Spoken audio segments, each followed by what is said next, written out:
वंचित बहुजन आघाडीने महाराष्ट्रातील नगर परिषद व नगरपंचायत निवडणुकांमध्ये जोरदार आणि ऐतिहासिक कामगिरी केली आहे।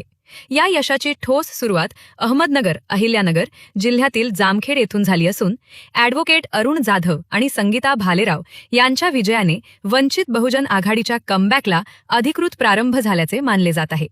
या निकालांनी प्रस्थापित पक्षांचे राजकीय गणित बिघडवत वंचितला राज्याच्या राजकारणातील निर्णायक शक्ती म्हणून पुन्हा अधोरेखित केले आहे।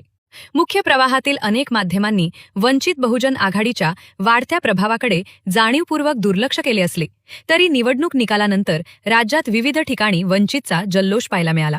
सत्ताधाऱ्यांच्या पारंपरिक बालेकिल्ल्यांना सुरुंग लावत वंचितने नगराध्यक्ष पदांसह मोठ्या संख्येने नगरसेवक पदांवर विजय मिळवला असून विशेषतः विदर्भ, मराठवाडा आणि पश्चिम महाराष्ट्रात या पक्षाने अपेक्षेपेक्षा मोठी मजल मारली आहे। नगरपरिषद व नगरपंचायत निवडणुकांचे बिगुल वाजताच वंचित बहुजन आघाडीने अहमदनगर, गडचिरोली, नागपूर, यवतमाळ, बुलढाणा, कणकवली, अमरावती, अकोला, नांदेड यांसह अनेक जिल्ह्यांमध्ये आपली ताकद सिद्ध केली।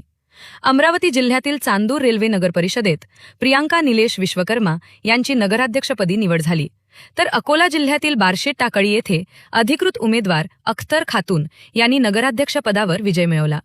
प्राथमिक अंदाजानुसार राज्यभरात सुमारे 70 पेक्षा अधिक नगरसेवक आणि 2 ठिकाणी नगरपरिषद अध्यक्ष वंचित बहुजन आघाडीचे निवडून आले आहेत। गडचिरोलीमध्ये बाळू टेंभुर्णे यांनी प्रस्थापित पक्षांना धक्का देत ऐतिहासिक विजय मिळवला।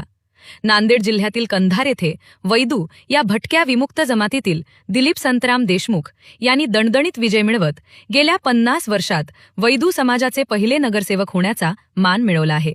हा विजय समाजातील वंचित घटकांना मुख्य प्रवाहात आणण्याच्या वंचित बहुजन आघाडीच्या भूमिकेची फलश्रुती मानली जात आहे। नागपूरच्या वाडी नगर परिषदेत भाजप आरएसएसच्या उमेदवारांना पाडून सुनीता मेश्राम, शीतल नंदागौडी आणि राजेश जंगले या तिघजांनी विजय मिळवत वंचितचे वर्चस्व प्रस्थापित केले, तर यवतमाळमध्ये डॉक्टर नीरज वाघमारे आणि रीता वीर यांनी जनसामान्यांच्या प्रश्नांवर ठाम भूमिका घेत यश संपादन केले।